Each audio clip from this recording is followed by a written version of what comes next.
Guys, in this 2025 breakdown, we're comparing Apollo.io versus Uplead. First is database and accuracy. Apollo.io has a very large-scale database with strong filtering and prospecting capabilities. And then Uplead is more accuracy focused.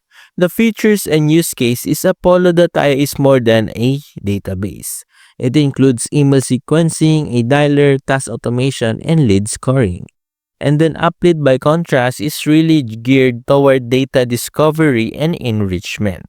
You pull verified leads and export them to your CRM or outbound tool.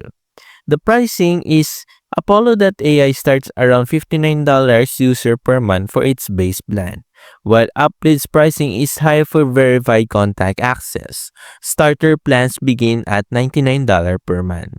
The pros and trade-offs of use Apollo.io if you want an all-in-one solution that combines prospecting plus outreach to build outbound workflows without juggling multiple tools. Use Uplead if you want highly validated contact data with real-time verification, and then clean exports and minimal bounce risk. The bottom line, Apollo.io gives you a powerful, integrated sales stack. Uplead gives you very reliable, high-quality data. Which side of the spectrum do you need for your sales process? If this helped you decide, don't forget to like and subscribe for more 2025 lead gen tool breakdowns.